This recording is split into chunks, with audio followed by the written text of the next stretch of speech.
slightly to give you a heads up.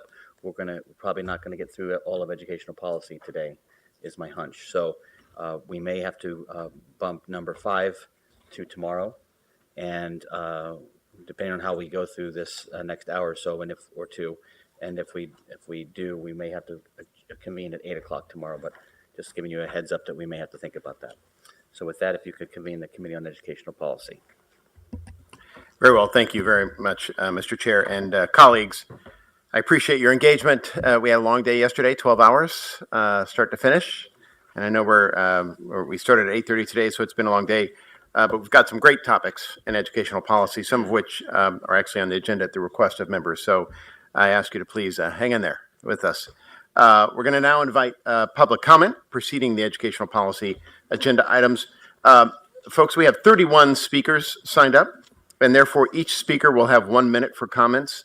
As is always our case, we ask you to please come forward to the microphone as your name is called and speak in order at the microphone. And out of fairness to all speakers, because we really do want to hear everybody today before time runs out, we're not going to let people combine minutes because we want to really make sure we hear from everybody before the end of the day. So let's begin first with Christopher Nellam from EdTrust West and Jen Bavard from Just Equations and Ejmin Hakobian. Christopher Nellam. Sure. Good afternoon. My name is Dr. Christopher Nellam. I'm the Senior Director of Higher Ed at the Education Trust West, or ETW for short. ETW is an education equity, research, and advocacy organization. We've been in California for almost 2 decades, working on behalf and with communities of color and low-income communities to close opportunity gaps. I'm also an alum of Cal State Long Beach, and I attend these meetings on a regular basis every quarter or every month for the past year or so. I'm here today to raise some questions about a proposal or soon-to-be proposal that would require 4 years of mathematics or quantitative reasoning for admission to the CSU. I understand that there's no proposal yet, but we think there's no better time than the present to raise concerns. Let's see. Some of the concerns we have are driven by our own research at ETW, research that has shown that in wealthy districts, there's inequitable access to A through G, and that within those districts, white and middle and upper income students have more access. That was a very quick minute. The last thing I will say is that we're here with 39 other grassroots civil rights and education groups who've also raised concerns. Those questions are in your packets, and I will end by saying I know access to A through G is inequitable. I do not think, though, that raising admission standard is the way to close those gaps, and I'm sure there are other ways to do that. So thank you. Thank you, Dr. Nellam.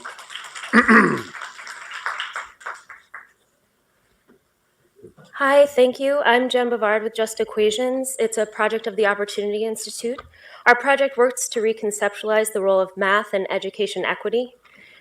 I'm here because we support a further study of the recommendation to require 4 years of math or quantitative reasoning for admission to CSU.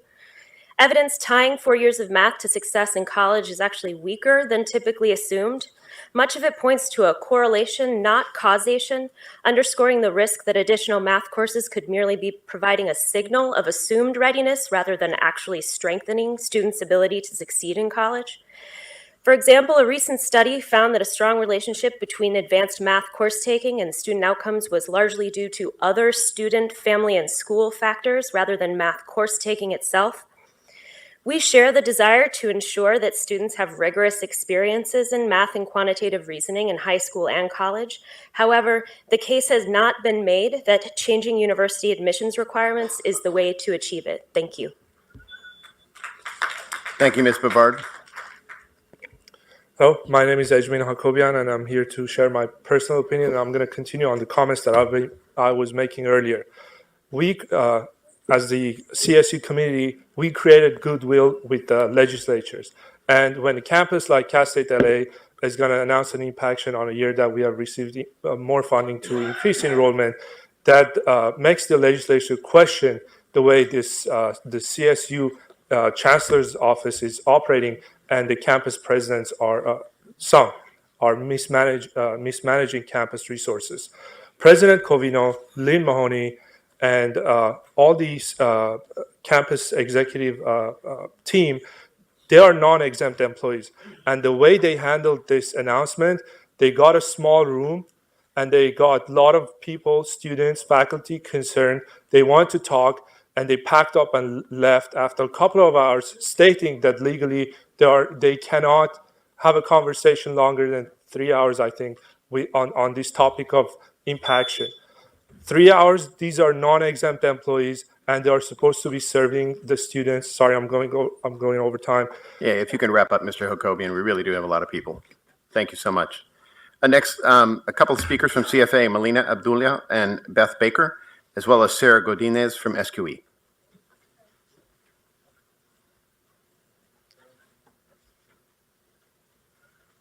Microphone, please. I'm sorry? Now you're all set. Okay.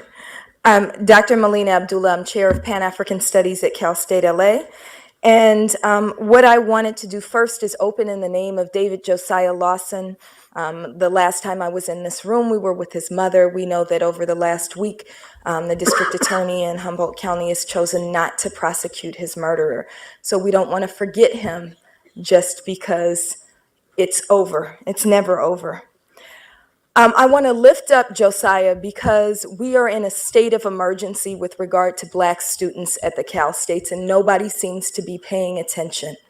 We're down to 4% Black students in the CSU. Even in urban campuses like mine, where our county is 9% Black, we have a 3% Black student enrollment, right? We're looking at Black students being admitted at only 23%, and 65% of the Black students who are admitted decide to go somewhere else. Why?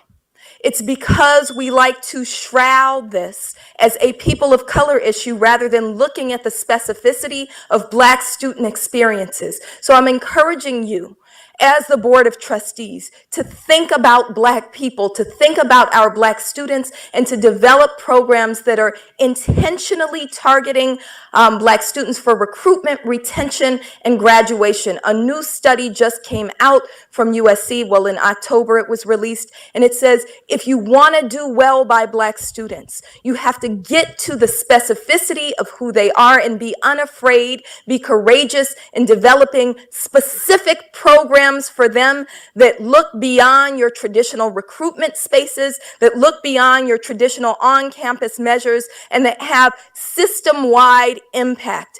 That means no impaction. That means an end to environments that are hostile to Black students, including policing on campus. And it means investing in departments like Pan-African Studies and Black Studies, especially on the 50th anniversary of our creation. Thank you, Thank Dr. Abdullah. Good afternoon. My name is Beth Baker. I've been a professor at Cal State LA for 18 years, and I'm here representing the more than 100 faculty on our campus who oppose impaction. Last month, we handed a petition to our academic senate. There are many other faculty who oppose it too because we know it's bad for our students. Impaction at Cal State LA will raise admission standards for all students, including in the service area. Transfer rates don't account for the number of students in the service area who won't be able to get to our campus. When they have to go to other CSUs that aren't impacted, they're unable to afford housing, they're unable to afford transportation. They need our local campus. Impaction and other campuses has led to declining rates of admission for Black students, Latino students, and Native students. We know that this is a move to increasingly restrict access to the most needy and deserving students, and we oppose impaction. And we're asking the Board of Trustees to oppose impaction at Cal State LA. It's not in the interest of the state. It's not in the interest of our local communities. Thank you, Dr. Baker. Hi, my name is Sarah.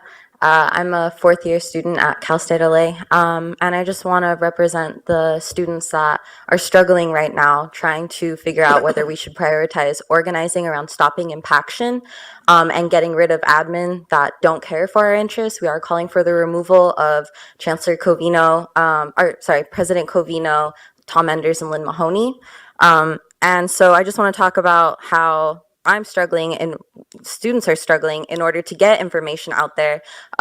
Just a couple weeks before the public hearings, we were the ones who had to share with students. We had to hold a rally. We had to go to classrooms and have teach-ins to let folks know that these public hearings were going on. Many people weren't familiar with Impaction. We are still going to classrooms now, getting 3,000 signatures to get the removal of these administrators. And when I ask people, are you familiar with Impaction? I get some nods, but I get some like head shaking because people still don't know. So I do want to call on the board to please hold your students' interests in mind. Please help represent us. It's no coincidence that after the public hearing at ELAC, their academic senate voted unanimously in opposition to Impaction. Thank you, Ms. Belinas. Next three speakers, Azucena Hernandez, Francisco Romero, and Pedro Larios.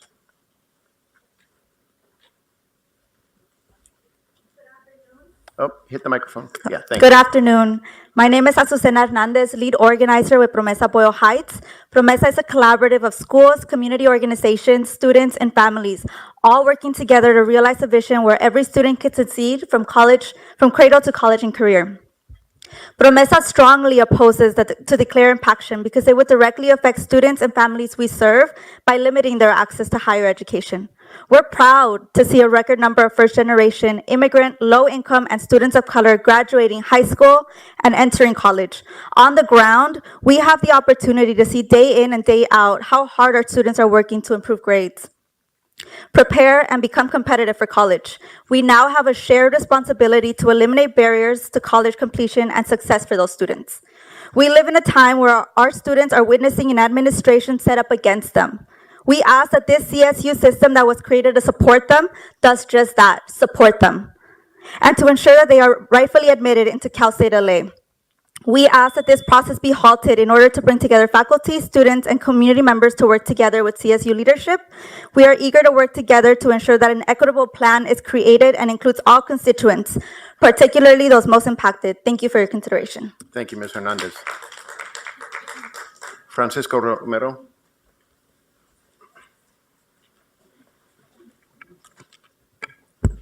Good afternoon. Along with my colleague Azucena Hernandez, I am also here on behalf of Promesa Boyle Heights. I'm Senior Coordinator for Organizing and Advocacy. And we were one of the organizations that were lucky enough to have found out in the community about Impaction, and were able to outreach to our residents and mobilize our residents to go speak at these hearings. So if you haven't read the public comments that are online around this issue, we highly recommend that you turn to those comments to and pull those student voices and in particular the parent voices that have for those residents in our communities that have fought and struggled to get their kids to college, especially a college that is in reaching distance. It's one thing to be accepted and then say, okay, now you need to go up north to Humboldt or Chico. That's very challenging because a lot of our youth that we work with day in and day out have to stick around to support themselves and their families. I want to end by reiterating the importance of that you have the opportunity to call for a halt to bring in those voices and find a solution, an alternative plan, and not rush it through. Thank you. Thank you, Mr. Romero. Pedro Larios. Hello, everyone. My name is Pedro Larios. I work at Kid City Hope Place, a college access program for first-gen low-income students like myself. In 2011, I graduated from Fremont High School, where 4 out of 10 students graduated. According to Fremont's LAUSD school report card for the years of 2010 to 2011, only 4% of students were scoring proficiency in math. I was not one of those high school students. I struggled, and I had to make up the classes like math in the Beyond the Bell program and adult school as well. All this were just added more to my work, which I had a full schedule at the time. Despite that, I still attended Cal State LA, where I double majored in Pan-African Studies and Sociology. I graduated in 2017. My goal is to be a high school counselor back at Fremont. I want to be able to share my story with the younger generation. I would be devastated if this requirement were to pass. It would close doors for people like me and increase the statistics of young Latino men who have never stepped foot at a four-year university. Thank you. Thank you, Mr. Larios. Next, we have a couple of speakers from Campaign for College Opportunity, Linda Vasquez, Sasha Perez, followed by Crystal Rains, Director of Legislative Affairs from ASI Bakersfield. Good afternoon. My name is Linda Vasquez, and I'm with the Campaign for College Opportunity. Thank you, Chairman Day, Board of Trustees, and Chancellor White for allowing public comment on this issue. The campaign is committed to ensuring greater college access and equity for all California students, and we share the goal of the CSU to ensure more students are prepared to succeed in college. But we are in strong opposition of the proposal to potentially add a fourth year of math and/or quantitative reasoning to the admissions requirements for incoming students. Doing so will further constrain access to the CSU, access that is already denied to tens of thousands of eligible students every year.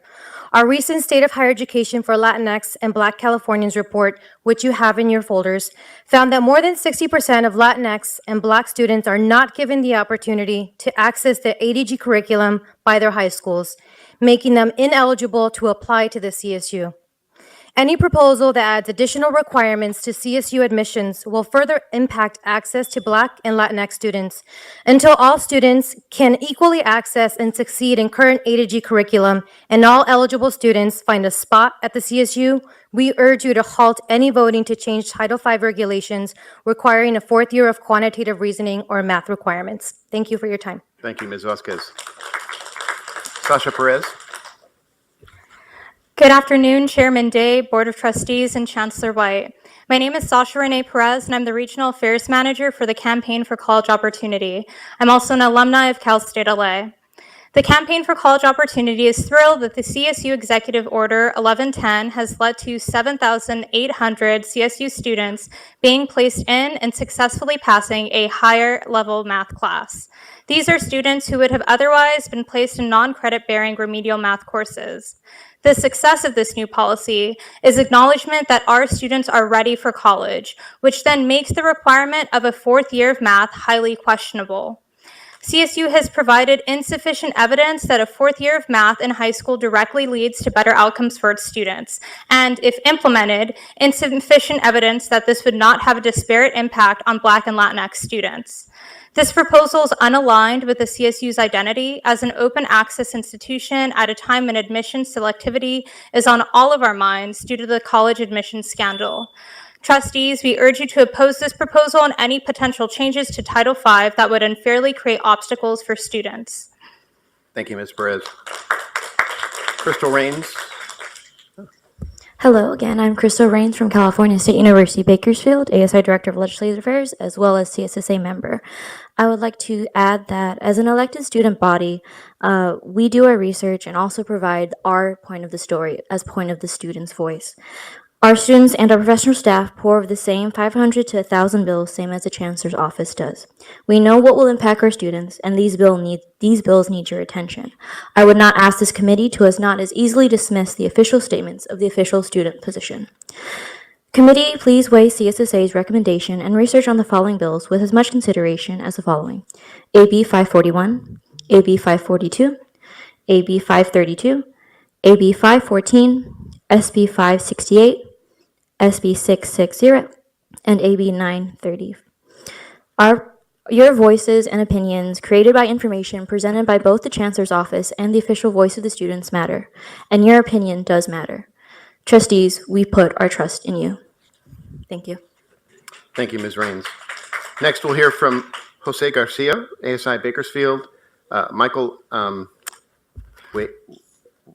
WIAFE from ASI in San Diego State, and Felicia Jones from COPE. Okay. Hello again. My name is Jose Garcia. I'm part of ASI at CSU Bakersfield. I'm the Vice President of University Affairs, and I represent CCB at the CSSA level, state level. I help represent like over 10,000 students. Same as Crystal Rains before me, and my fellow president Zelezny here. You're awesome. But I hear a lot of talking, which is great. You know, you want to make important decisions for students, but I don't really see a lot of action, going on. Talking, I understand that it's important. You want to think about the students' well-being, all that stuff. But the longer students are in school, the longer they have to worry about money and not getting enough Cal grants, Cal grant reform needs to happen, the longer they're going to be in debt. The longer they're going to be in the CSU system. I don't think you want that. It's great, but we want to get them out there in the workforce. We want to get them careers and get them going. So we're really going to talk about how we can help these students financially. Okay, what are we all here for in the end? Faculty, important. Staff, important. Administration, important. But in the end, it's all about the students. That's what the CSU system is all about. It's about the students. That's what I'm here for, and hopefully you guys understand that. Thank you. Thank you, Mr. Garcia. Good afternoon. My name is Felicia Jones. I am with COPE. We represent, is that an extra buzz for me? Okay. Well, All right. Michael was next. Oh, I'm Michael. sorry. Go ahead. So Thank Felicia, you. just hold on one second. All Don't go right, away. sorry about that. Michael, Thank would you. you Just a mind? second. My name is Michael Wiafe, and I'm a student at San Diego State University, currently serving as the Associated Students Vice President of External Relations and member of the Board of Directors for the Cal State Student Association. As a student leader, I've heard too much about how financial aid has been affecting student lives, affecting their student success, the completion of a degree, whether they're going to come back next semester. Students are living in their cars, they're eating one meal a day. They're sitting in class wondering where their next meal is coming from and taking out massive amounts of loans to just not even finish their degree. I'm asking for more research to be done, more research into how financial aid affects student success. What effect does that have in the classroom? How many students are dropping out because of their financial aid award? How many students are being affected by this, and how many students can't complete their degree?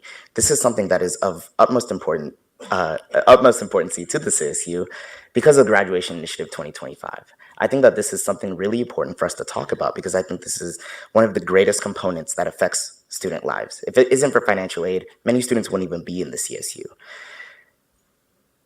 Students are the largest stakeholders in this university and oftentimes are left out of the decision-making process. I believe that we need to take on this issue together and start communication about how students and administration, faculty and staff can work together to solve the issues of financial aid. Thank you for your time. Thank you, Mr. Wiafe. Thank you. Ms. Jones, now, All right. please. Thank you.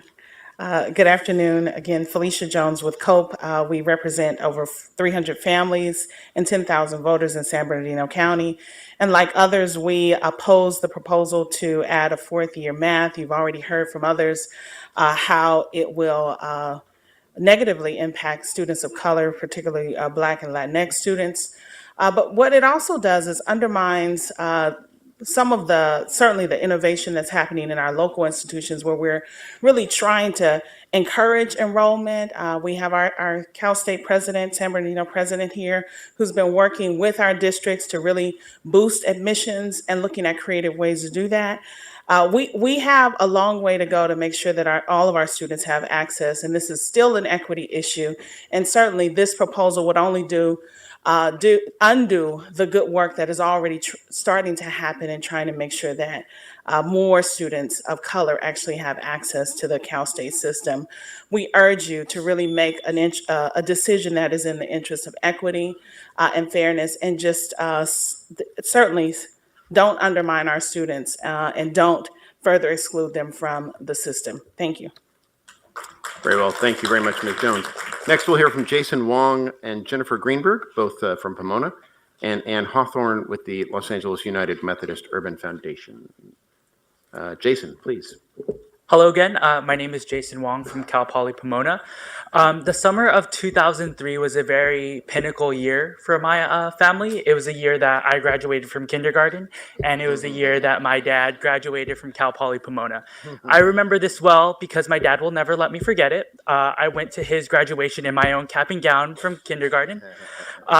We've always had very fond memories of the CSU. My dad grew up in the slums of Hong Kong, and when he immigrated here with my family and I, he was able to complete his degree at Cal Poly Pomona while being the main breadwinner for our family, and also being an amazing father figure to me. But that's not the CSU that I see today. I have friends, peers, classmates who go day to day not eating, not having a place to live. I do my best to make sure that they have food from my own pocket, but it's just not enough. I've seen a lot of my classmates suffer, not attend class and drop out of school. And that's not the CSU that I recognize today, nor would my dad. So I encourage you all to continue to look at our financial aid reform. Thank you. Thank you, Mr. Wong.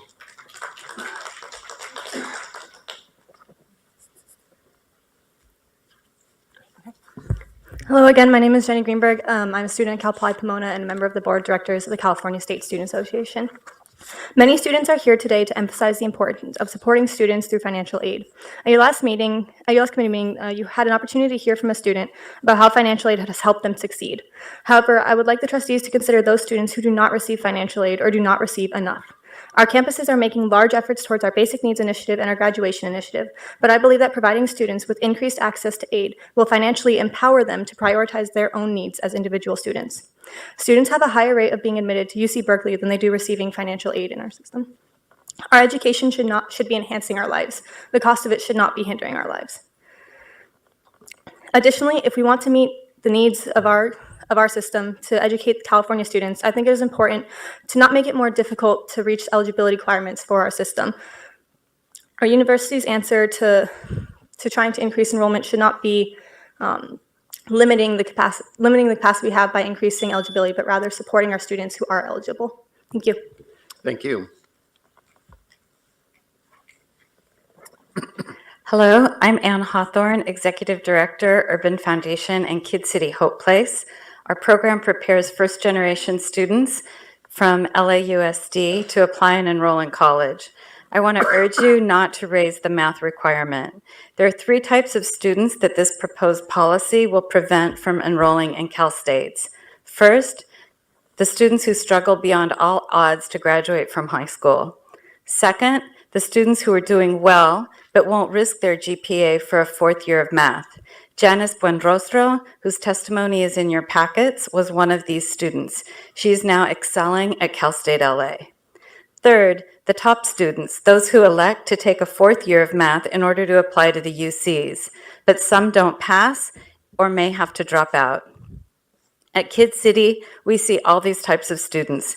They are bright, hardworking, and serious about completing college in order to bring economic stability to their families and give back to their community. My colleague Pedro Larios was one such student. Please don't deny him and the very deserving students who he mentors an opportunity at the CSUs. Thank you, Ms. Hawthorne. Next, we have 4 speakers from Families and Schools: Mariel Mendoza, Mireya Pacheco, Hilda Avila, and Allison Gonzalez.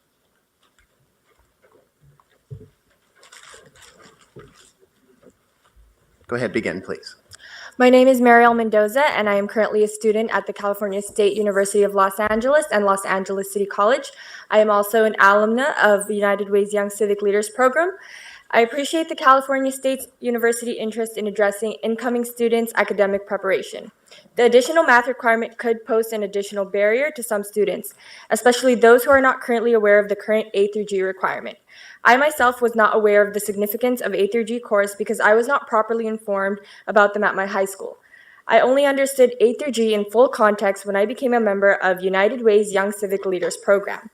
In addition, it is difficult if students to take an additional math course since many students already do struggle in math and do not have the resources they need available at their schools to succeed in math.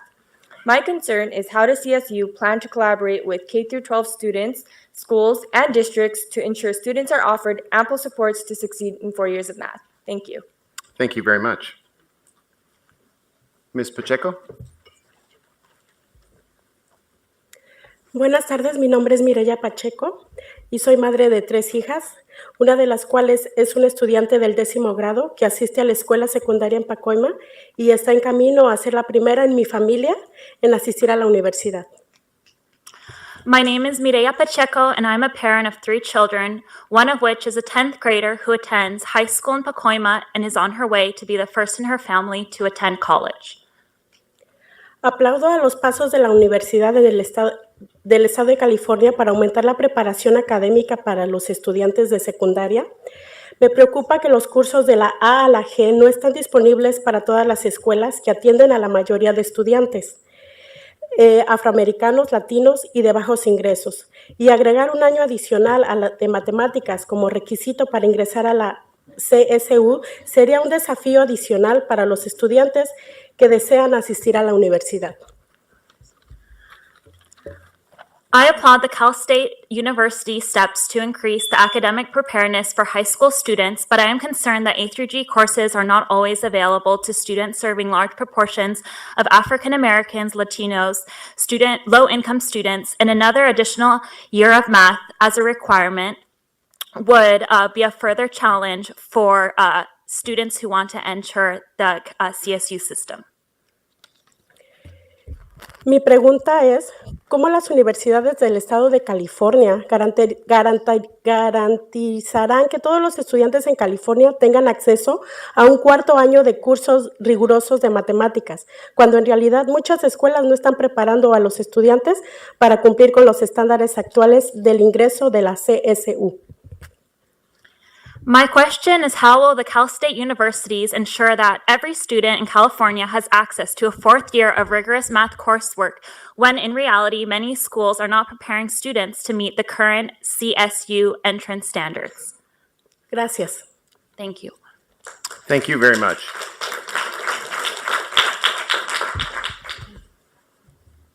Ms. Avila. Buenas tardes, mi nombre es Hilda Ávila. Mi hijo asiste a una escuela en Wilmington. Su anhelo es llegar a la universidad, el cual agradezco que las universidades quieran que nuestros hijos lleguen mejor preparados en el área de ciencia, tecnología y matemáticas. Good afternoon. My name is Hilda Avila, and my son attends a school in Wilmington, and his dream is to attend college. For this reason, I am grateful that the CSUs want our children to be better prepared in the areas of science, technology, and math. Mi preocupación es cómo nos harán saber de los cambios en los requisitos de la A a la G, ya que nuestra comunidad no está tan familiarizada con estos requisitos, y agregar un año más de matemáticas será una barrera adicional en las familias. My concern is how will you let us, parents, know of the changes in the A through G requirements as our community is not familiar with the current A through G requirements. Adding another year of math will be an additional barrier for many families. Me gustaría colaborar en conjunto con ustedes para garantizar que las familias sean informadas. Gracias. I would like to collaborate with you to guarantee that families are well informed of the changes in the A through G requirements. Thank you. Thank you. And Ms. Gonzalez. Good afternoon. Thank you. My name is Allison Gonzalez, and I work as the Advocacy Manager with Families in Schools.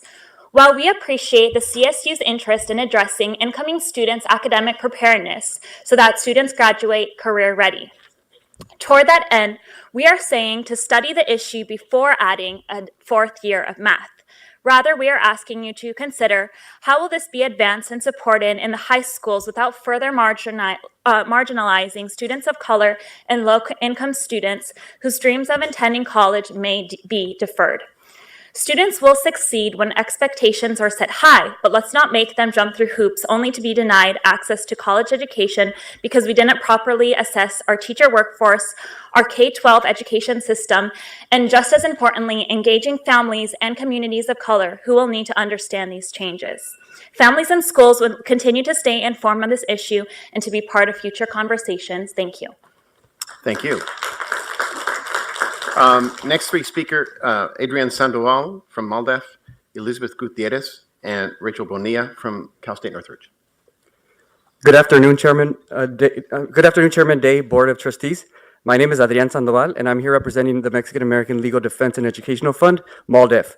We are a national civil rights law firm committed to protecting the civil rights of Latinos in the areas of voting rights, employment, immigration, and education. MALDEF is concerned the proposed additional requirements for incoming students may further limit the access to CSU. MALDEF demands that the trustees complete and release an analysis of the effect of the addition of a fourth year of mathematics or quantitative reasoning requirement on Latinos, and a separate analysis of the effect of the change on African American students before further consideration. If a significant disparate impact is shown for either group, the trustees must demand an investigation of less discriminatory alternatives for increasing preparedness before adopting any change. Failing to do that analysis raises too many questions, and we would have to strongly oppose any change. I thank you for your time and consideration. Thank you.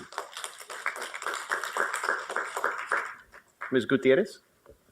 Hello, my name is Elizabeth Gutierrez, and I'm the Senator for the College of Social and Behavioral Sciences at Cal State Northridge. And I'm here in front of you today to share a little bit about my journey through the CSU.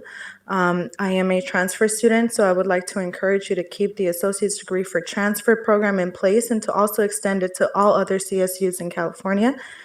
And although you might see me here in front of you today and thriving because CSUN gave me a second opportunity on my education, 3 years ago, I spent 2 months sleeping in my car and showering on campus, and I didn't know where my next meal was going to come from. And because I experienced that, today I lend my couch to some of my constituents who are struggling through the same things that I went through a few years ago. And that's why I'm here to ask that you truly consider financial aid reform, that it is a blessing that we have Governor Newsom, who is considering allocating more funds to the CSU system. And I would like my constituents to also have the opportunities that CSUN gave to me and a second chance at higher education. Thank you. Thank you, Ms. Gutierrez. Rachel Bonilla? Is Rachel here? Okay, then Leslie Aguirre, Michael Meeks from CSUN, and Tracy Johnson, also from CSUN. Please begin. Hi, Leslie Aguirre from Cal State Northridge. I just want to briefly touch upon my experience with financial aid and why there's a desperate need in order to enact reform in the way that it's being allocated. So I briefly mentioned before that I faced the difficult decision with having to decide either to drop out or to somehow pay my tuition in full by or within a 2-week deadline. So part of that came with this process that exists that requires students to submit verification forms as far as their eligibility for financial aid, and I had already undergone that process. And so one of the bills that is being proposed at the Capitol, AB 863, is proposing that students don't have to undergo that process more than once. And so that's extremely valuable because students like myself have to face a typical choice of either being investigated by the state or having to drop out. So I ask that you please support legislation that will help students not feel this anxiety of choosing whether to drop out or somehow pay $10,000 in a 2-week deadline. Thank you. Thank you, Ms. Aguirre. Michael Meeks? Welcome back. Thank you. Yes, Michael, Cal State Northridge. Thank you. I'm sure you all realize the bind that students are in. I have my own story. I come from some privilege, but not enough privilege where my parents can pay for my Cal State University tuition and such. So it's all taken out in loans. So even me being in this position, I already have that financial burden on me. And so I've come to advocate for a couple of bills. I mentioned some earlier, but AB 542, as some of my colleagues have brought up, introduced by Gabriel, that would expand the competitive Cal grants, A and B. And so, yeah, that would go some ways to help. But yeah, we're all in a bind. So thank you for your consideration. Thank you. Tracy Johnson? Hello again. Thanks for your time. My name is Tracy Johnson. I'm the Chair of Community Government Relations at Cal State University Northridge. But I'm also a non-traditional student, a transfer student, a Pell Grant recipient. And it's taking me 5.5 years to graduate, going full-time. And I realize the impaction problem that goes on is a domino effect that spreads throughout our entire CSU system. I want to get out of the way of the students that are coming in. I want them to have the same opportunity that I've had. Year-round Cal grants and reducing the age restrictions would do a lot to that. I believe it would do a lot to reduce the impaction problem that we have. So this would solve multiple problems and make life better for our students and help the CSU system at large. I don't have all the answers. I rely on representatives like you to make the solving of these problems an everyday part of your lives so that I can focus on my academic problems, so that I can pick up the torch one day when I'm qualified to take on the fight that you've all started. I'm asking that you please stand up for us against anyone who stands against fixing financial aid. I promise you, investing in me, investing in us, will be worth every cent, and you will not regret it. Thank you. Great. Thank you very much, Mr. Johnson. Our last three speakers, Jennifer Cano from the United Way, and then two students from Cal State LA, Veronica Garcia Martinez and Jorge Salazar. Ms. Cano from the United Way. All right, perhaps Veronica Garcia Martinez from Cal State LA? Or Jorge Salazar? Ah, there they are. Sorry. Excellent. Go ahead, please. Okay. Hi, everybody. My name is Veronica Garcia Martinez, and I'm here to talk about opposing the proposal for a fourth-year math requirement. As a first-generation student who grew up in a low-income family, I had to actually work 2 jobs in high school and start contributing to the household income at an early age.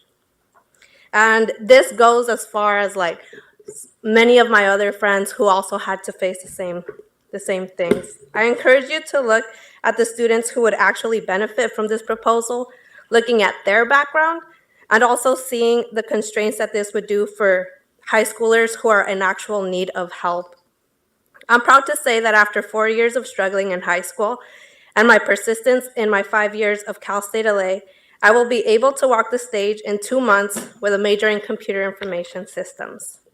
In addition to this, I'm currently part of the board for CSSA, and as the board, we are the official voice for the 500,000 students that we represent. And I really want you all to consider supporting, or not consider, but actually support us in our initiatives to fix financial aid and make it a priority in your agendas as well. Thank you. Thank you, Ms. Garcia Martinez, and congratulations on your pending graduation. Thanks. Yeah. Jorge Salazar? Good afternoon. I'm Jorge Salazar. I'm a second-year student at Cal State LA. So I'm here to ask the committee to reconsider their admissions proposal for adding a 4th year of math or quantitative reasoning. I'm currently a tutor at Montebello High School for AVID. For those of you that don't know, AVID is Advanced via Individual Determination, a college readiness program aimed for students that need a little push to succeed in high school and go to a university. So working at Montebello High School, a predominantly Hispanic high school, I see these struggles every day that students go through to fulfill the math requirement. Just last week, I spoke to a student about this. She stressed to me how she was doing in her geometry class, how this is her second time taking that class, and she just struggles in the class and doesn't know what to do. I take pride in being able to help these students, but sometimes that help isn't enough. So I really ask this committee to consider that admissions proposal, because just listen to her story and consider the one of many others moving forward with this proposal. Thank you. Thank you, Mr. Salazar. And thanks to everybody who took the time to come down here and speak with the committee today. We very much appreciate hearing your views. It's now time for the committee to consider today's consent agenda. Is there any objection to approval of the consent agenda? Hearing none, the consent agenda will be deemed approved. The committee has 3 items today on the discussion agenda. We'll get through as many as we can. They're all quite substantive and, I might say, really interesting. Item 3 is an information item on academic preparation. It'll be presented by Lauren Blanchard, our Executive Vice Chancellor, and James T. Minor, our Assistant Vice Chancellor. Dr. Blanchard, please begin. Thank you so much, Trustee Taylor. The higher education community, including the California State University, understands that the level of academic preparation is an important variable for student success. As a result, the CSU is working with our PK through 12 partners to ensure a greater percentage of students are ready for college. We have also fundamentally changed the approach to supporting students who enter the CSU in need of additional academic preparation. Before I proceed further on this topic, I would like to acknowledge comments made by a number of our public speakers today around the topic of a proposal to consider requiring 4 years of mathematics or quantitative reasoning as opposed to 3 for entrance or admission into the CSU. As we are now in a consultative period with a broad cross-section of stakeholders to better understand their perspectives on the value and or challenges associated with such a proposal, we greatly appreciated the comments today that we have now heard and documented and will incorporate into our base of feedback and respond to during our May 2019 board report and discussion. We also know that what happens in the first year of college can really determine whether students are retained for their second year and whether they ultimately earn a college degree. That is why the issue of academic preparation has been a top priority for Graduation Initiative 2025. In August 2017, you might recall that Chancellor White issued Executive Order 1110 to effectively address 3 issues related to academic preparation. The first is that it revised the way the CSU assessed college readiness and places students in first-year courses. Secondly, it strengthened the CSU Early Start program to offer students college credit in the summer before their first term. And third, it discontinued standalone developmental education courses for 0 credit. I will now invite Dr. James Minor, Assistant Vice Chancellor and Senior Strategist, to explain more about the impact of Executive Order 1110 and to share initial data with you on how this policy has engaged faculty and impacted outcomes for students who entered the CSU last fall. Dr. Minor? Thank you, Dr. Blanchard. I want to begin by briefly describing the CSU's approach to serving students who arrive in need of additional academic preparation prior to the changes referenced in Executive Order 1110.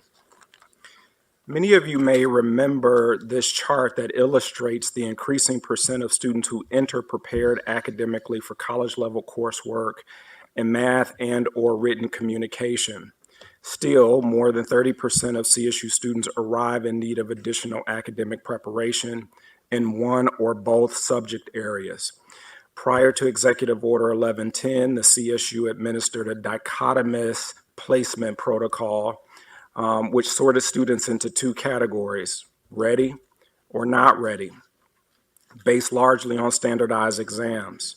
Students in the not ready category were assigned to an early start program in the summer before their first term, a 1 to 3 unit requirement that students could satisfy online at a community college or on a CSU campus.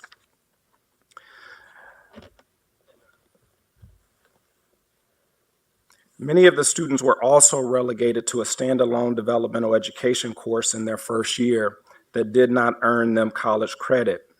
Students assigned to these courses were disproportionately Latino and African American.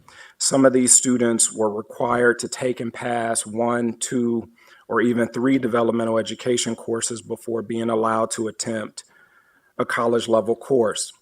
If a student did not complete the developmental education requirement by the end of their first year, they were subject to being disenrolled from the university. When examining our Graduation Initiative 2025 goals and establishing the operational priorities, one thing was clear. The CSU could not achieve its graduation or equity goals unless or until we fundamentally changed the way we support students who arrive in need of additional academic preparation. It was also clear that the assessment tools used to place students were limited, and that assigning students to standalone developmental education courses was a major contributor to attrition. Only 10% of students who began in developmental education courses earned a degree in 4 years, and fewer than half graduated within 6 years. According to Executive Order 1110, effective fall 2018, the CSU revised its assessment and placement protocol. There are now 4 placement categories instead of 2.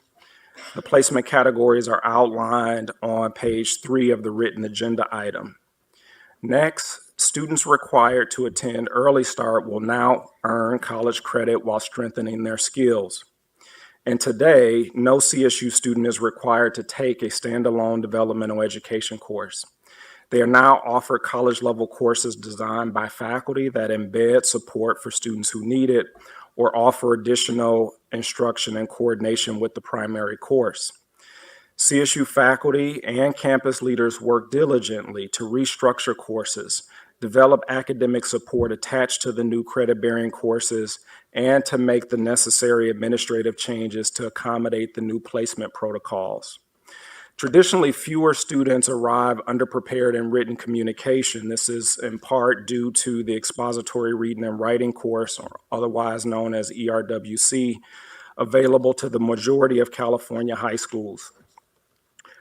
System-wide, the system-wide data for the first term provides a sense of how these policy changes are impacting student outcomes.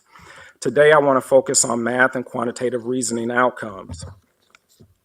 This slide shows math outcomes by comparing the fall 2017 cohort in the first column prior to the policy change in the fall 2018 cohort in the second column that enrolled in newly designed course models.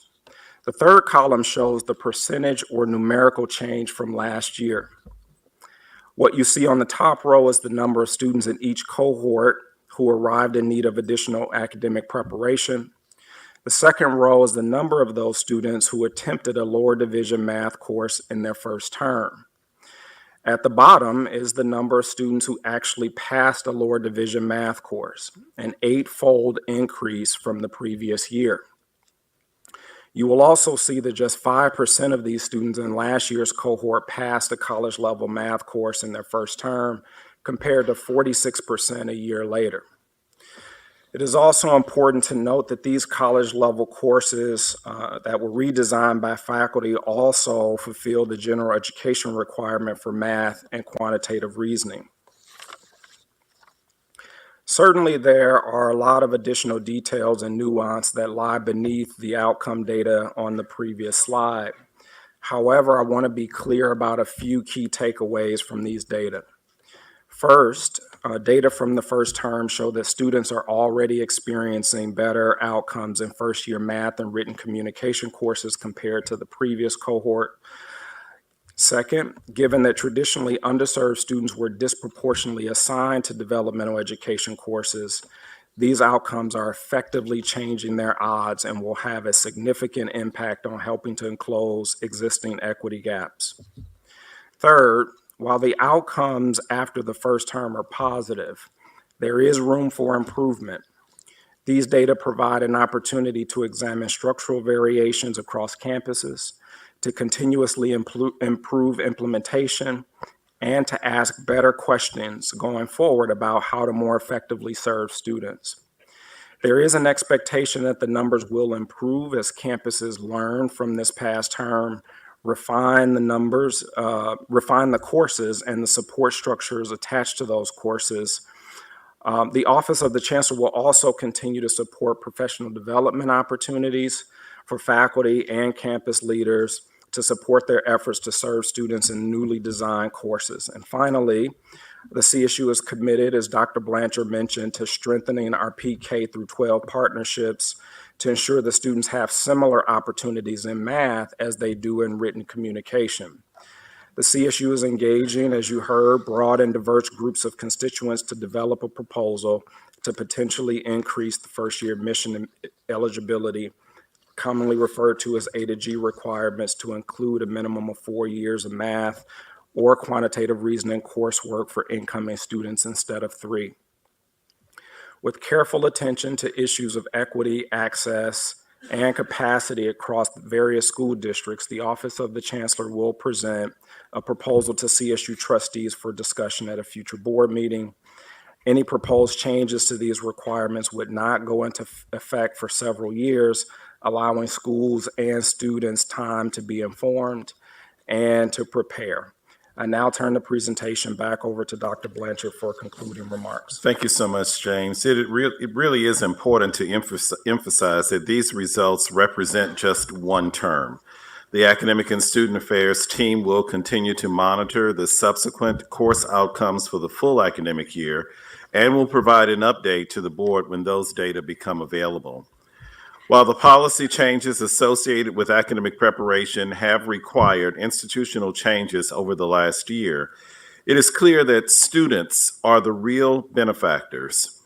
As a result, it is important to keep students at the center of any discussion about the development of policies related to academic preparation.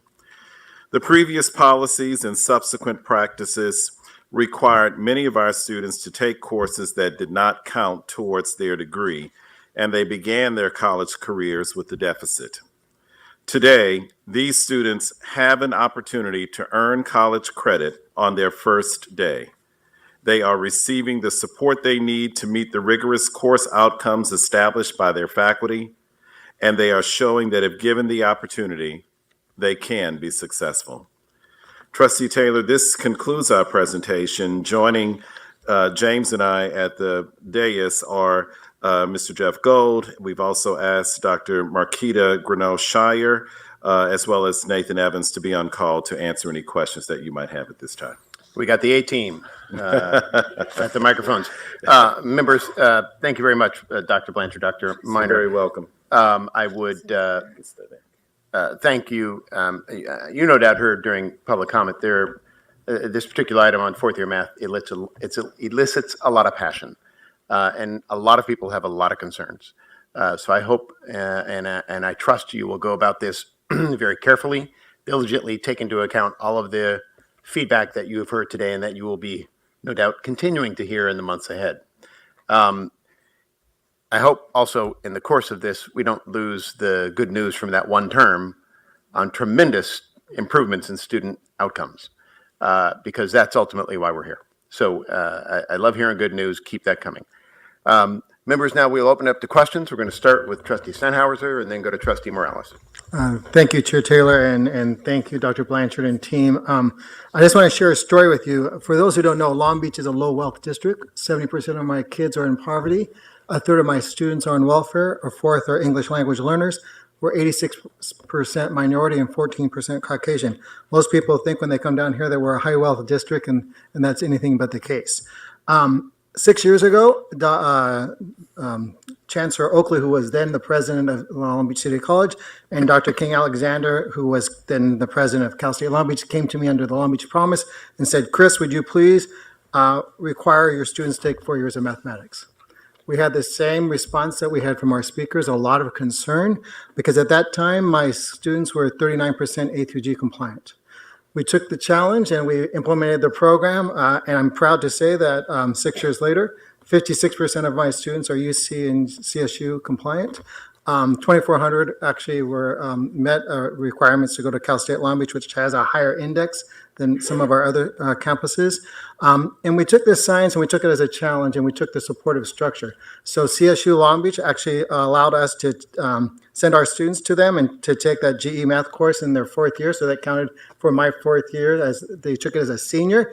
It was a Math 130 course for our non-math majors. We actually use computer science to meet that fourth year requirement. Project Lead the Way to meet that requirement. Data science, which is a UC math course, which is highly effective. And I have to tell you, if it wasn't for my partners to push me out of my own comfort zone, we would not have done that. I will tell you today, because of that, 72% of my kids go to college right away, and 80% go the second semester. And I know the concern that we have with all of our subgroups. 86% of my African Americans graduate in 4 years, and 72% of them go on to college immediately. So I commend the system for bringing this to the table here. I think this is good talk. I do believe we have to strongly have supportive structures. I do believe it's important for the trustees of both the CSU and the regents at the UC to set high standards and to help work with K-12s to meet those standards. And I just know that this will end the opportunity gap that exists in our state so our students can have achieve the American dream. So I want to commend everybody. We're not satisfied with our data. We expect 60% this year A through G compliance. But I do want to thank my partners publicly, because I don't think I've ever said this. If you had not pushed me out of my comfort zone, and we talked about comfort zones the other day, I wouldn't have tucked the plunge, to be honest with you, because I would have been too apprehensive because I didn't want it to hurt students. But it did the complete opposite. It has done nothing but support students. So thank you. Great. Thank you, Trustee Sennhauser. Trustee Morales, followed by Trustee Zabrego, and then Eisen. Yeah, I And speak then, here as a Simon. I speak here as a parent of 10-year-old twin boys that go to school in dual immersion in the barrio in Fresno. And thank you for your remarks, Trustee. I think that for your leadership at Long Beach. And Fresno Unified is, you have partnered on several areas, including data, which is incredible important to move the needle up, especially for children from low-income households. Fresno Unified, as you know, is 90% of the kids live in poverty. Only 10% of our children are white. The rest are children of color. We have 30,000 that are English learners. And I happen to be the president of the parent advisory committee for the initiative that the state has for money earmarked for English learners, foster children, and children in poverty.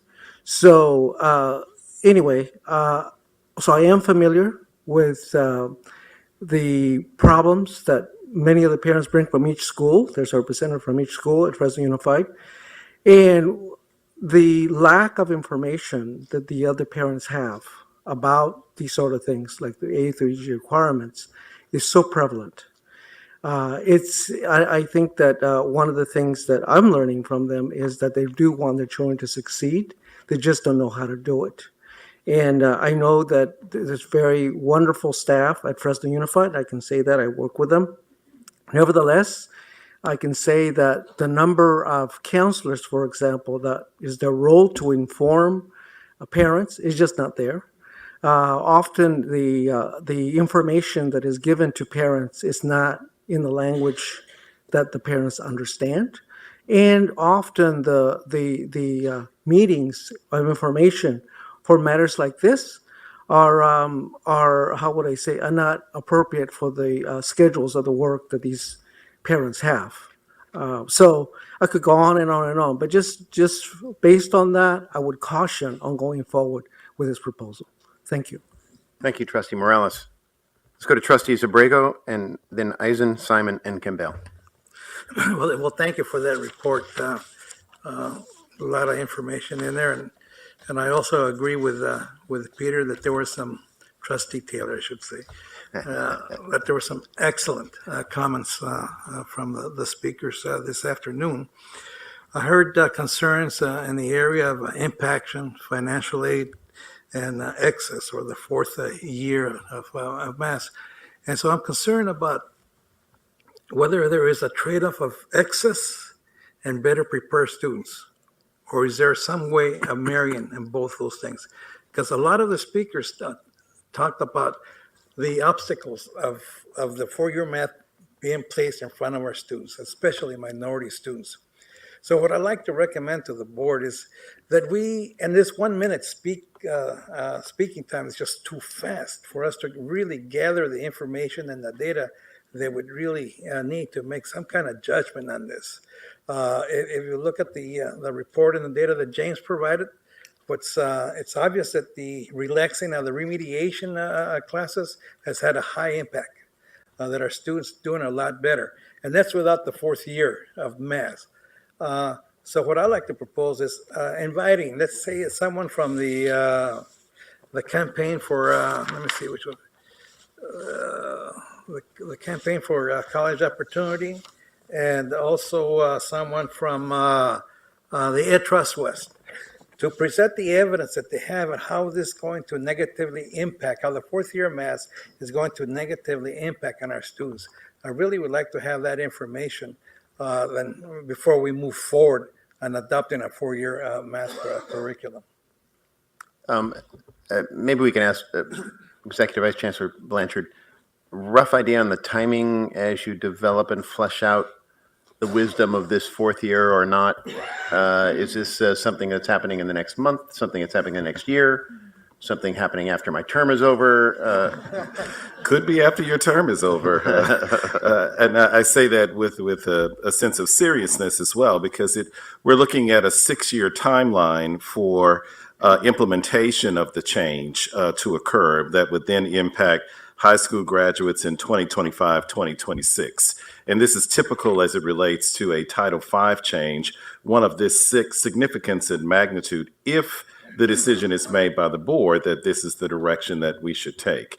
And so it also then provides opportunity for additional guidance, as you've heard many of the speakers talk about. How are we going to continue to work with our K-12 counterparts to make sure that we're building the awareness, making sure that they've got the resources as well, but also the awareness side of it. Keep in mind that right now we're talking about 4 years or 3 years of mathematics, and that this 4 years now includes mathematics and quantitative reasoning, and that in many instances, a lot of these schools, especially high schools, are teaching quantitative reasoning courses that would not require having to add additional faculty such as computer science, such as business math, such as health statistics, as examples. And so it's that awareness side that will give us that opportunity. The time will give us that opportunity, but also to be able to ensure, as we've heard before, to continue to reinforce what the A through G requirements are and ensuring that more students are able to reach those respective requirements. Thank you. That's very helpful clarification. I got to admit, when I read it, the first thing I said is, why the hell are we requiring people to take calculus when it has no relation to the real world? So sorry for all the math teachers out there, but okay, going on before I get myself in more trouble. Trustees Eisen, then followed by Simon, Campbell, and Fagan. Thank you, Trustee Taylor. I wanted to speak about the report that Dr. Miner just delivered to us, and what I think could fairly be called the tyranny of remediation that we faced many years ago. You can see from the data that that impacted at least 17,000 students a year, and has been affecting them for years upon years upon years. I remember well when Dr. Blanchard arrived and Dr. Miner arrived, all after I became a trustee, and turned to this problem almost immediately with this singular focus on helping our students to be successful in this institution. Looking closely at reforms that were going on at other institutions across the country, smaller institutions that had already recognized the great problem of remediation and, not wanting the CSU to be behind lesser institutions. They really took this on. We know that once 1110 came out, that there was it was a change, a big change. We had been doing something for a very long time that was not benefiting our students. So even though it was a change that was clearly intended to benefit students, it was still hard. Change is hard, even when you're doing it for a very good reason. I wanted to mention that I visited one of our campuses very recently and visited their math lab, which had been put in place to affect this kind of support for the students who were going to be in these new math classes that gave them credit while giving them support. And it was incredibly impressive what the faculty had done. I spoke to the head of the math department, to the faculty that was staffing that lab, and their dedication to student success, acknowledging that it was hard to change and to think about things in a new way. But that singular focus on student success really helped them to tap into their extraordinary creative abilities and create this program for the students at that campus. I know the data is preliminary. I know that so far it's trending well. I have to say it was extraordinarily rewarding. I hope most of you saw the article in the Los Angeles Times commending the CSU for being, forward-looking, for attending to these students' needs, for making a change that, while hard, was extraordinarily beneficial for students. And we should all take pride in our staff and our faculty for making this happen. I'm really pleased that the results look as good as they do so far. Thank you, Trustee Eisen. Trustee Simon. Thank you, Chair. First and foremost, it's amazing and humbling to have read an academic and have read them in cultural publications and academic publications, and then to see them participate in public comment. And I'm talking about Dr. Abdullah. So thank you so much for being here. I actually found her testimony today to be devastating. Devastating, and it was shocking to hear the analysis that there are only 4% African-American students combined in our 23 universities.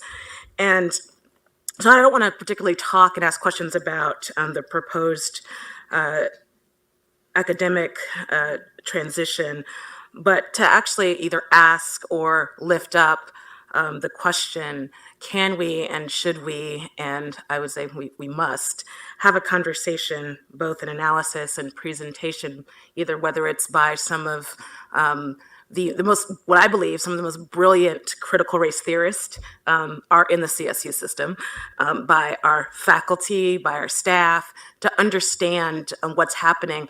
While I was thinking about what to say, I Googled, that amazing Google.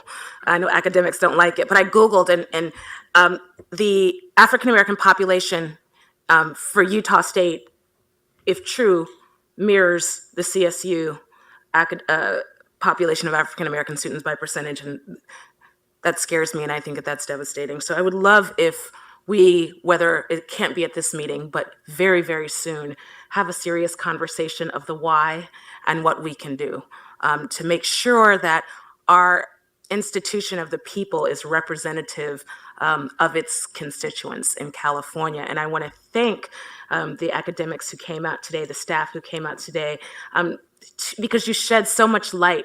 You're on the ground and you're doing the amazing work. And to Dr. Abdullah, if she's still here, is she still here? She left, to deeply acknowledge the care in the academy, but both for students and particularly for Black life. So thanks so much. Thank you, Trustee Simon.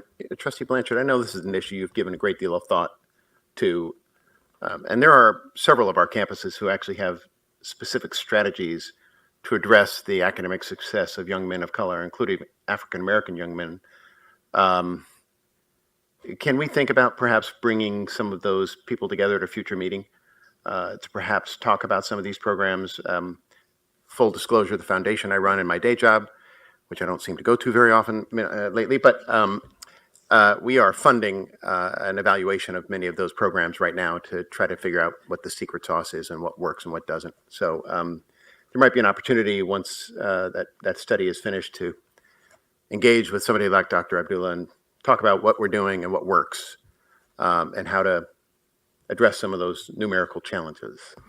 Absolutely. And not only for the Men of Color project, but certainly our campuses are engaged in implementing a number of different strategies and approaches that's having a real impact on learning and completion of students of color and African American students in particular. Mm-hmm. So we'd be happy to provide that kind of data and those kinds of examples of what's working for students. And I would say, it's not just a CSU issue. The University of California has the exact same challenge. They've got a little task force working on this as well that I'm a member of.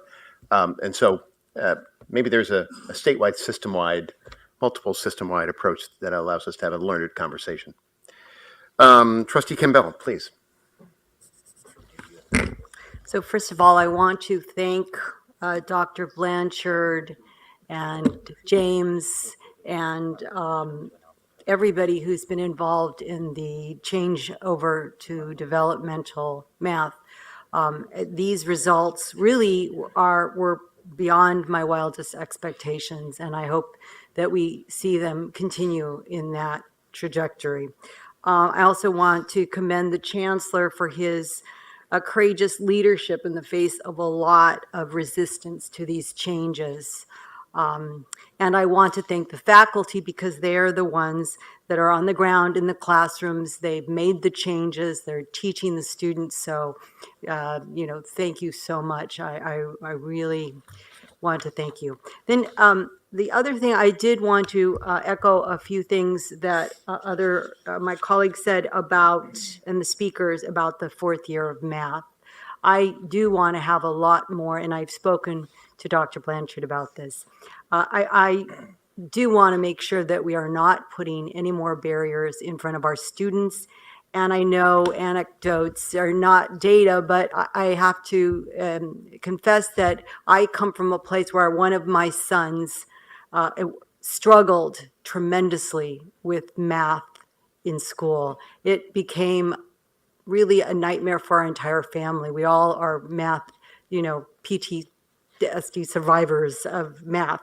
And he is now a professor teaching piano performance at a community college.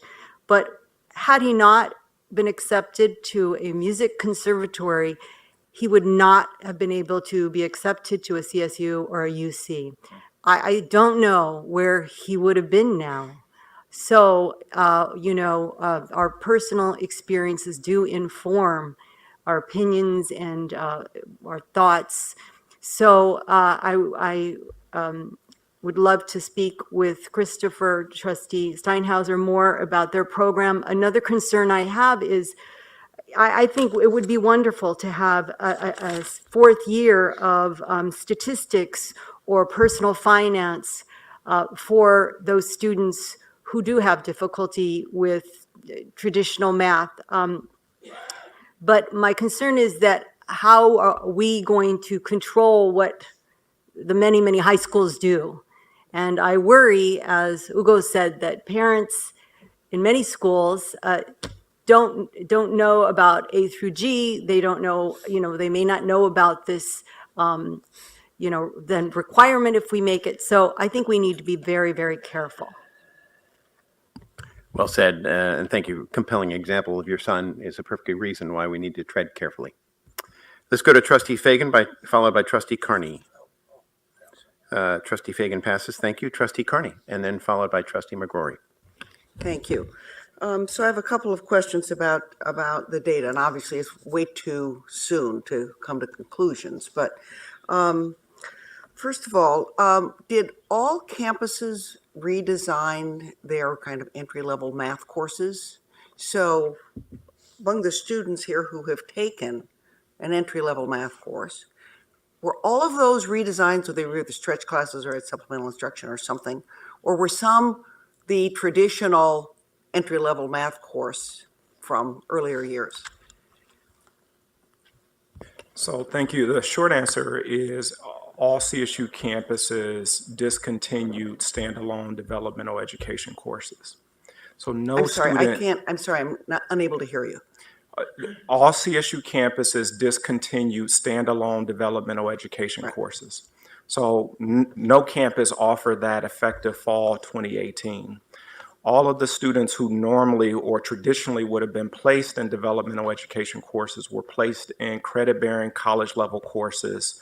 And the redesign effort that took place across the campuses in large part had to do with embedding additional academic support in those courses or aligning support with credit-bearing courses so that students were earning credit as they were developing their skills. So the short answer is every CSU campus redesigned what we formerly called developmental education.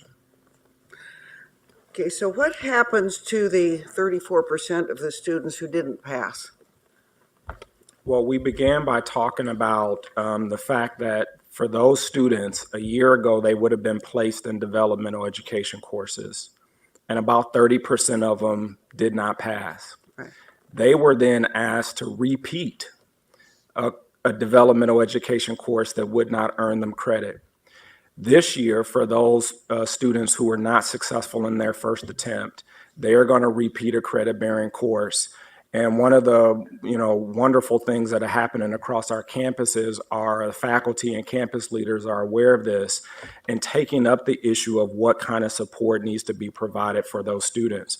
So I think the upside there is, yes, you want to see the pass rates go up, but the silver lining in my mind is that these students are now repeating credit-bearing courses, not courses that don't earn them college credit. Right, and the students who just didn't take a math class, ultimately they'll have to, correct? So Well, that's why they're just not in these numbers now. It's not that they don't have to. We have had some ongoing conversations with our campuses about what many of our campus administrators refer to as load balancing. And for the number of students who arrive in the fall term, whether or not campuses have capacity, requisite number of instructors to offer every student a math or quantitative reasoning course in their first term is a challenge. And so some of those students end up taking their first math course in the spring semester or their second term, not necessarily in the fall term. It's not that they don't have to take it. This has become an enrollment management issue in terms of how to have the appropriate balance from the fall term to the spring term in most cases about who's taking what when. Right. You know, I think at a minimum, what this tends to show is that the students can succeed in regular credit-bearing math classes, right? Even though if you look overall at the numbers who passed the, before passed developmental or a regular math class, it's about the same as those who passed the new credit-bearing class. Still, it shows that they could pass the new credit-bearing class. So I think this is a real success. I'd still, and I know my team oftentimes tell me that I'm being a little too harsh on them, but the reality is that I want us to always be cautiously optimistic, because in my mind, and certainly I believe in the minds of faculty as well, is that we really need to pay close attention to how students are now performing in the subsequent math course. And many of them are enrolled in that course this semester. And so with that, we will be coming back to you either in the summer, we probably won't have the data by July, but certainly at the beginning of the fall semester, and share the data with you that for those students who had as a requirement a second math course, what that performance level has now been in that second math course as well. Don't get me wrong, but we're singing a short victory song, but I'm really ready to sing a much longer one. Let's go to Trustee McGrory and then Trustee Fong. I just want to commend Chancellor White and Lauren, you and your team for what you've done. It was courageous. When I first joined the board, this was a big subject of public comment on almost every meeting, which has somehow subsided. And as I make my campus visits, there is tremendous support for what you have done among the faculty. So you should know that a lot of people admire what you have accomplished, and that it's such a positive addition to the CSU system. I am concerned, like Trustee Carney, about the 3,800 students who didn't pass this course, and then what happens this next go around, and whatever diagnostic tools you can use to look at that number of 3,800 and figure out maybe some of them you could identify in the admissions process and offer some kind of special pre-college training or education or something. I mean, if they fail again, if a substantial number fail again, then we've lost a lot of students, and we're going to have to spend a lot of time in college. So it's going to have to be a different. I think you're just going to have to analyze that data to figure out what to do. I too was impressed, as was Trustee Simon, obviously, with the testimony of Dr. Abdullah, and I think it's something. I know we struggled with it at San Diego State for many, many years. The African American population, how do we move them into the university? How do we keep them in the university? I think it really does deserve a study, because while we are a diverse CSU, African Americans have gotten a little bit lost in the process. And I think we need to take some special action to try to improve the recruitment and the retention of African Americans in the CSU. Great. Thank you, Trustee McGrory. Trustee Fong, followed by the Chancellor.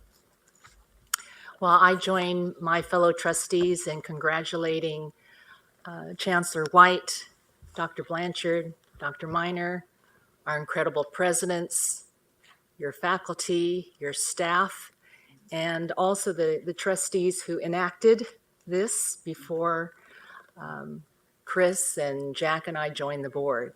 And certainly in the 12 campus visits that I've had so far, this has always been a premier topic of conversation, and to hear these results is just so heartening. So hopefully those next results will even be better and it'll continue to grow.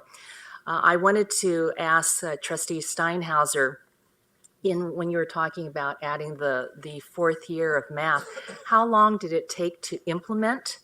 Did you have to have extra funds? And the results that you mentioned, how soon were those results seen? Was it immediate, or is it something that continued to grow? We implemented over a 4-year period, and so we saw an immediate gain of 3 to 5% in A through G every year, and we're continuing to see that. We added no additional FTE on my side of the house. It was just repurposing individuals and what they taught. So, for example, expanding computer science, the health pathways, business mathematics, all those things. In Long Beach, every student's in a pathway, all 24,000 high school kids are in I have 45 different pathways. So it was really done over a long period of time. A great deal of communication has to take place to all the parents. But with the support of our higher ed partners from Long Beach City and Cal State Long Beach, we were able to do it. And I think this is a wonderful opportunity for vertical professional development from K-12 teachers to our higher ed partners, which is really, really important. So. Very well. I think that sorry, Chancellor, I did call on you and I forgot. So Chancellor White, why don't you take us home on this issue? So innovation is always a work in progress by its fundamental definition. But we fundamentally do not accept a deficit model at the California State University. Close your eyes and imagine a university that has high achieving expectations for low enrichment background students. Think about us being even more well known for the students that we include rather than the students that we exclude at entry or along the way. But when challenge is met with nuanced and specific support, at P through 14, the community colleges at Cal State University, we will succeed. And I was quite touched by the adroit clairvoyance of Senora Pacheco and Avila, who spoke to us in open comment about their willingness to raise those expectations for their kids, but that they simply needed support and understanding to do so. And Trustee Superintendent Steinhauser has given us a model study of that this can be done when the will is summoned. And why do we want to do that? Why do we want to do that? We want our graduates to enable them success in the emerging and changing future of work. That is the goal. And these kinds of innovations, and I commend Lauren and James and Jeff and Nathan and campus presidents and faculty, because this was hard and it's not done and it'll never be done. Innovation is a work in progress. Thank you. Thank you very much, Chancellor, and members. Thank you for your thoughtful comments on engagement on this issue. Chair Day, I turn to you for, Chair Day, I'll turn to you for guidance. It's now 5 minutes till 5. We have 2 items left. What is your I would recommend we do financial aid and then we'll continue the last item to 8 o'clock tomorrow morning. You want to take financial aid now? Yep. Okay. If that. All right, let's pull out our sleeping bags and no. All right, we will move to agenda item number 4, which is pertaining to student financial aid.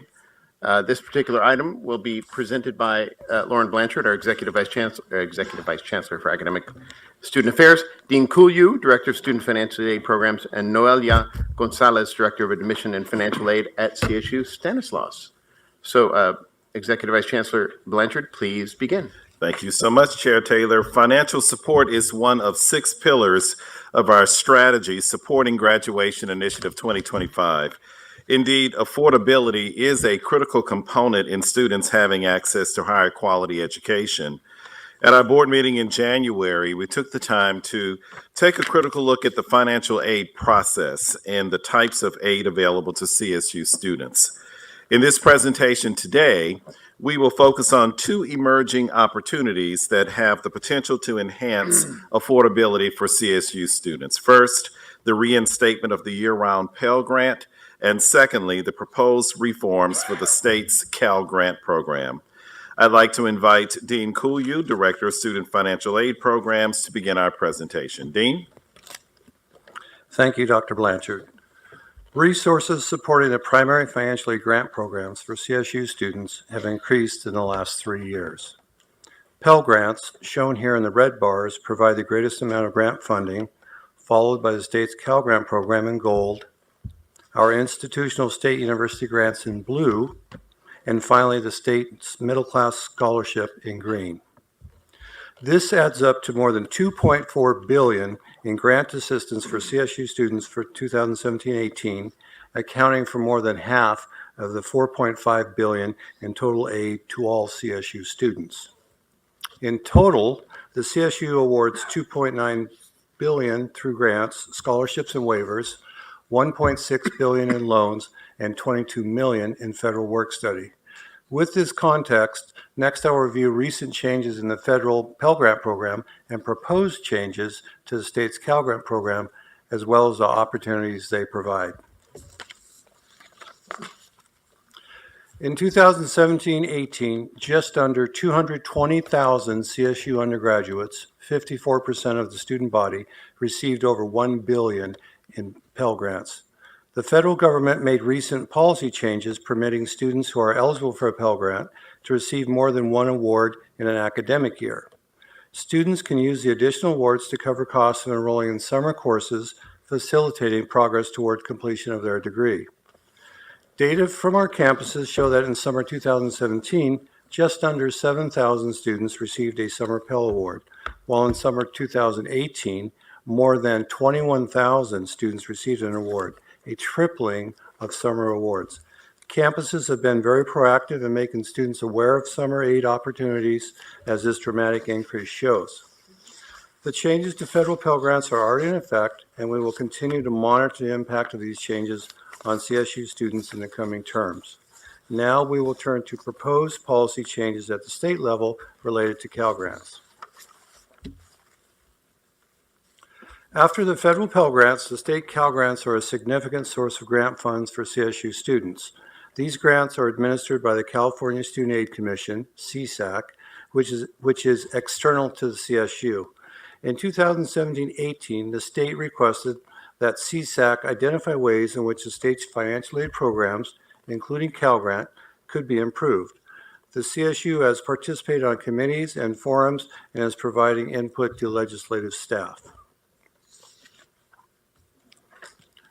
As reforms to the state's aid programs were being considered, in November of 2018, CSU Chancellor Timothy White and University of California President Janet Napolitano outlined shared principles for these efforts, including building on the success of existing programs and a philosophy of do no harm to student populations currently served, maintaining at a minimum a focus on tuition coverage for low and middle income students and increasing the reach to other student expenses, expanding Cal Grants by removing some of the restrictions for non-traditional students, establishing supplemental summer Cal Grant eligibility, and maintaining colleges and universities' focus on the total cost of attendance.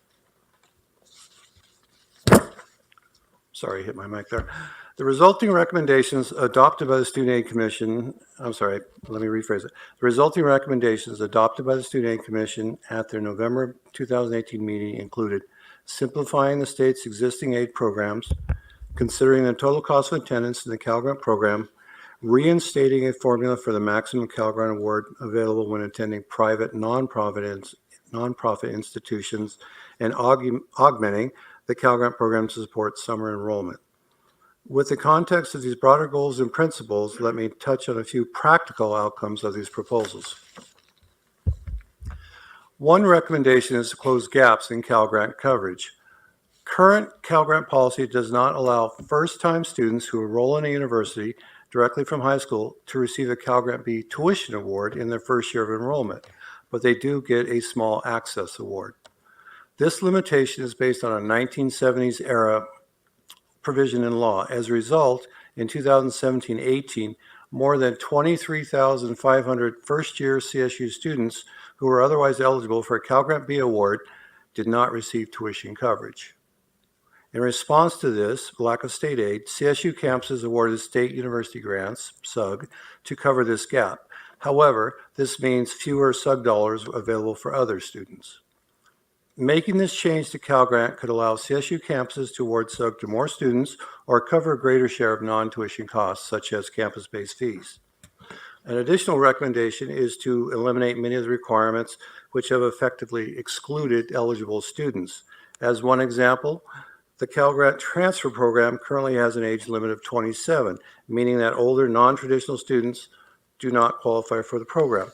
Proposed policy changes would eliminate many of these restrictions, such as the age limit that prevent otherwise eligible students from receiving a Cal Grant. As these and other proposed program changes would result in expanding the population of eligible Cal Grant California students, it is important to note that these proposals all require additional funding from the state, as they would increase the pool of California students who are eligible for these entitlement programs. The Cal Grant program and Middle Class Scholarship Program are funded by state general fund dollars. I would now like to introduce Noelia Gonzalez, Director of Admissions and Financial Aid at CSU Stanislaus, to provide insight on how changes to the Cal Grant program might impact students on her campus. Ms. Gonzalez? Thank you, Dean. Stanislaus State sits in the northern Central Valley and enrolls just over 10,000 students. Before I share more about financial aid policy, let me briefly describe our students. 83% of our students come from 3 counties, Merced, San Joaquin, and Stanislaus. Our students are 67% first generation. Just over 50% of our students identify as Latinx. 86% of our students receive some type of financial aid or scholarship assistance, and 61% of our students receive Pell Grant. As Dean described, our campus sought to leverage the availability of summer Pell Grant to benefit Stan State students. During summer 2018, we worked on an advertising campaign to get the word out that there were additional funds for summer due to year-round Pell Grant. We worked closely with University Extended Education and created flyers and posters. We emailed students as well as campus staff and faculty. We also had a social media campaign, and the results were promising. The number of students receiving a summer Pell Grant increased by more than 150% from 249 students in 2017 to 628 students in 2018. In short, the availability of summer Pell eligibility changed students' behavior. We also see great promise in many of the proposed Cal Grant reforms. If the Cal Grant policy permitted first-time freshmen to receive a Cal Grant B fee grant, we would be able to redistribute over $4 million in state university grant funds to other students with need. It would greatly benefit older students returning to complete their degree, and we would also be able to use SUG funds to help more students cover a portion of the student campus fees for our neediest students. Changes to Cal Grant would also greatly benefit our transfer student population, which primarily comes from just 3 community colleges, Modesto Junior College, Merced Community College, and San Joaquin Delta College. 80% of our transfer students come from these 3 colleges. Transfer students are eligible to apply for the Transfer Entitlement Cal Grant program. However, currently there are additional requirements students have to meet in order to qualify for this Cal Grant. There can be no gap in enrollment between the community college and our campus. Recipients must be under the age of 28, and recipients must be able to document they were a California resident at the time of high school graduation or when they turned 18 years old. Removing some, if not all of these requirements would greatly benefit our transfer population and increase the number of transfer students eligible for Cal Grant. Finally, like the impact of summer Pell, an augmentation to the Cal Grant program to allow additional Cal Grants for summer enrollment could dramatically increase the number of students who are able to enroll in summer courses. Last year, the change to federal financial aid policy resulted in a tripling of summer Pell awards in just 1 year's time. We might expect a similar increase by adding an opportunity for summer Cal Grant eligibility. Thank you for this opportunity to share information regarding financial aid at Stanislaus State. I will now turn back to Executive Vice Chancellor Blanchard for his closing comments. Thank you so much, Ms. Gonzalez, and thank you, Dean, as well. CSU campuses continue to innovate and seek approaches to lower costs for students, such as free and low-cost course materials and microgrants to allow students to take advantage of summer and intersession enrollment or address unexpected short-term expenses. However, it really is a combination of working to reduce educational costs and maximizing federal, state, and institutional aid programs that provide an accessible, affordable, high-quality education for hundreds of thousands of our students. It was our objective today to highlight the recently implemented changes to the federal Pell Grant and provide you with an overview of a number of the proposed reforms to the state aid programs. The CSU supports increasing access to financial aid for additional qualifying students through these measures. These changes have the potential to support many elements of Graduation Initiative 2025. The CSU's financial aid program is vast, awarding more than $4.5 billion in aid annually to nearly 400,000 students. As Chancellor White's letter articulated, we view affordability as tantamount to the CSU's goals of providing access to a high-quality education experience where our students can succeed, they can graduate in a timely fashion, and they will progress to meet California's 21st century workforce needs. Chair Taylor, this concludes our presentation. I have the three individuals that you've met earlier, coupled with Dr. Suzanne Phillips here and available to answer any questions that you might have. Okay, members, we'll open it up to questions right now. We'll start with Trustee McGrory. On the financial aid, in addition to tuition, how much financial aid do we provide for housing and food? That's a tough question to ask because it'll vary by the student, but for a needy student, they're typically going to get their tuition covered, probably a $4,000 or higher Pell Grant, usually an institutional grant, maybe EOP or a supplemental grant, work study and loan. So again, it varies from student to student because each one, I don't know if you recall from the last trustee meeting, but each kind of gets an individualized financial aid package. So we're not just focused on tuition, it's the entire cost of attendance for the student, and then we try and meet those elements as much as we can with available funds. And are all three of those the grant forms, are they all, can you use all three of them for room and board? With the exception of the state university grant, tuition award is designated to cover tuition, as is the Cal Grant tuition award. It covers tuition, but then that makes the other grants available for other expenses, including room and board.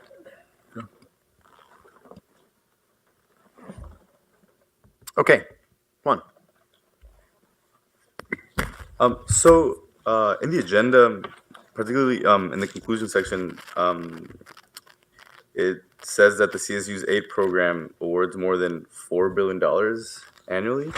I was just curious how you got $4 billion because from what I know, the CSU receives around $900 million in Cal Grant, about $900 million in Pell, and then $700 million in State University Grant, and that adds up to $2.5 billion.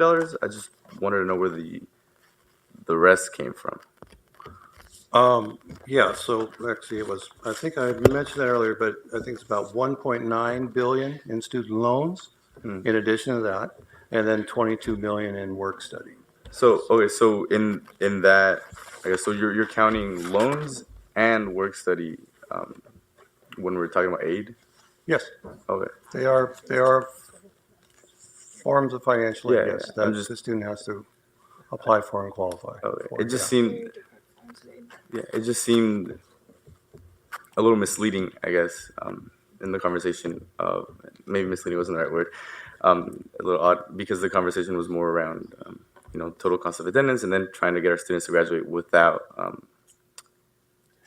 debt. But thank you. Sure.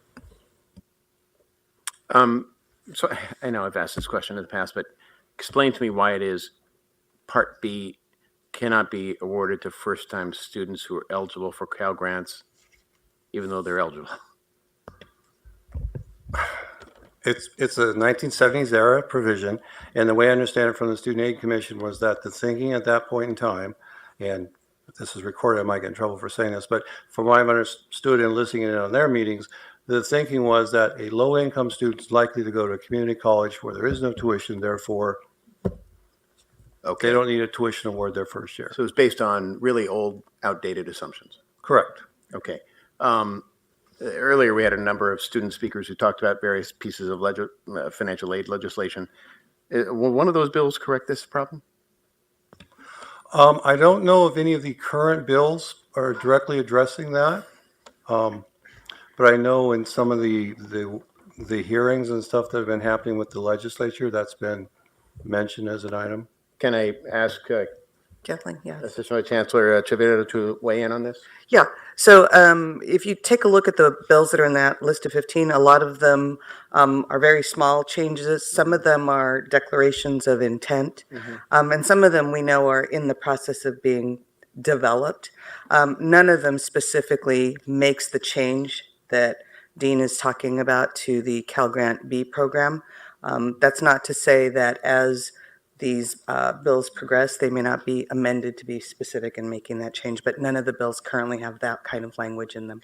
Who owns educating legislators and their staff about this? I mean, 23,500 first-year students who are otherwise eligible don't get support. It would seem to me that's a lot of young people who could use our advocacy to say, hey, hold on, 1970s were good for a lot of things, namely the pinnacle of American music. But since then, the world's changed, and we can afford to maybe revisit this.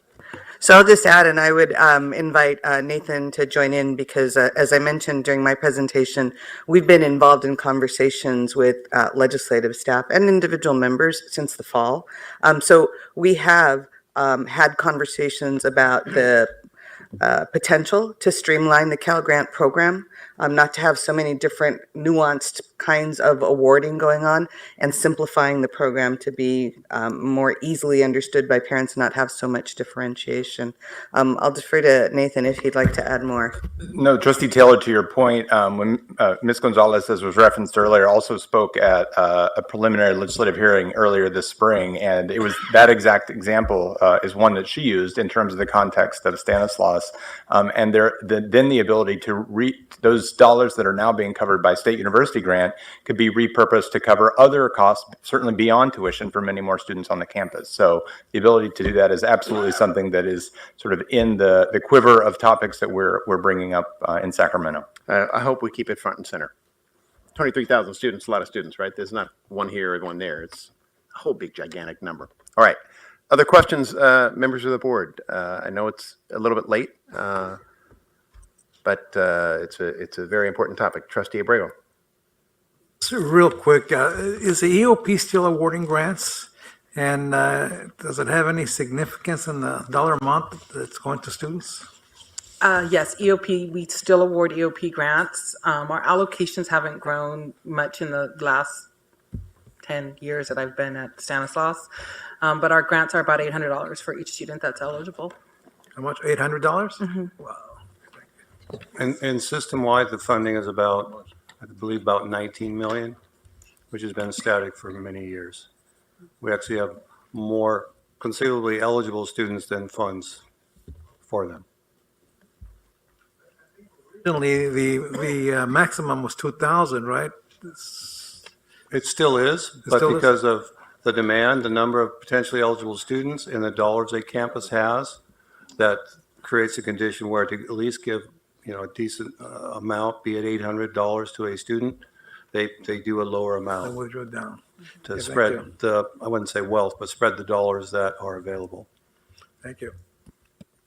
Any other questions, members? Hearing none, I'm going to give the final question to Trustee Furstenberg. I just wanted to say how compelling I find the entire discussion of educational policy, and I want to thank Dr. Blanchard and you for such a substantive conversation. And I also want to commend my fellow trustees who spoke about the public speakers today. I thought they were really quite extraordinary, and I do hope we have a mechanism to get back to those who you identified personally, so they know that we really heard them, and we intend to follow up on what they told us. So I just wanted to thank you. Great. Thank you, Trustee Furstenberg. Chair Day, I believe that concludes this particular item. We will reconvene with item number 5, I think it is, or 4. Item 5, tomorrow at 8 a.m. 8 a.m. sharp. Members, 8 a.m. come with bells on, 8 a.m. sharp, and we will continue the Committee on Ed Policy. Until then, we stand adjourned. Thank you.